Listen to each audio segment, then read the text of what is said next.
Is this a cultural story or a business story?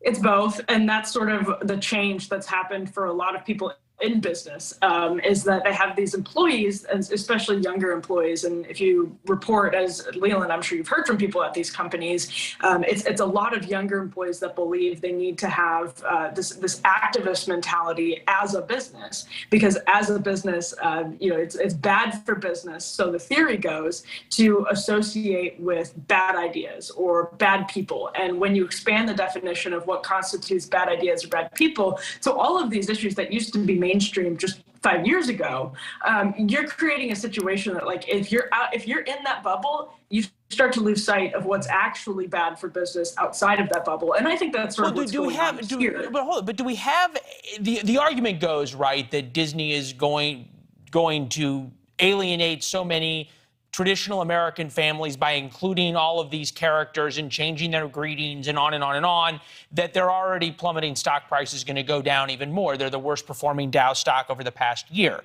That's the argument I hear from you, but I've yet to find a company, and I've covered this a lot, as have you, so correct me if I'm wrong. Has there been a company that, quote unquote, went woke or became activist to sort of the more progressive left, and somehow their revenues and stock were really hurt?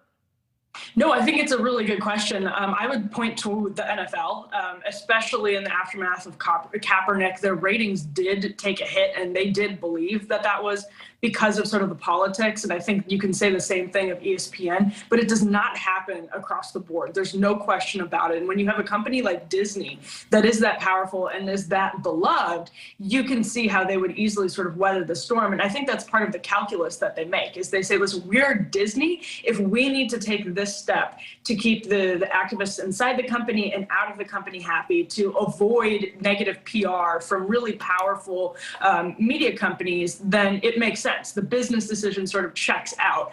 And I don't know if that will always be the case. And I think that may be slowly a lesson Disney learns, or they may not. But I think the point you made when you introduced the segment is very valid. Is this culture or is this business? And the bottom line is these are more intertwined than they really ever have been. Oh, for sure than they ever have been. And it's one thing for businesses to have to deal with creating a safe work environment or inclusive work environment for their employees at work. It's another thing when the employees start publicly pressuring the company that they work at to take a public stand on political issues. These are wildly different things than what we've ever seen. This just came across the Daily Wire, which is Ben Shapiro's operation, had been sort of a journalistic operation, right to center right, if you will, is now operating, or is now going to announce that they're going to open their own shop for children's entertainment that's going to be wholesome and traditional value-based. I still just can't get it that Disney's going to somehow be scared by this.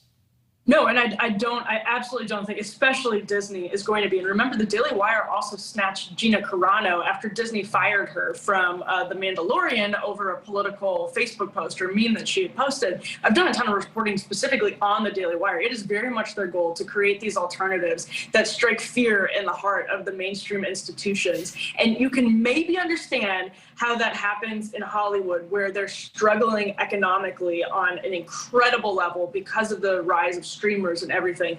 Disney, however, has such a diverse portfolio. Right. Even at an institution we know from Hollywood, they will weather competition, of course, from a conservative media company. There's no question about it. Yeah. But the real question, and I've seen this happen at Daily Wire, is they do pick away artists from Hollywood who are just kind of sick of what they were dealing with. They want to go here. That would be the real threat to watch out for in like the next 5 years. Yeah, and you have to now see whether big American companies, Disney versus the Daily Wire, these sort of splits begin to happen on conservative versus relatively progressive political views of the company itself. Emily, great conversation. It's nice to see you again. Thank you. It's been too long. Yes, I agree. Thanks so much, Leland. All right. Thanks for watching. Click the red subscribe button below so you can get more of NewsNation's fact-driven, unbiased coverage.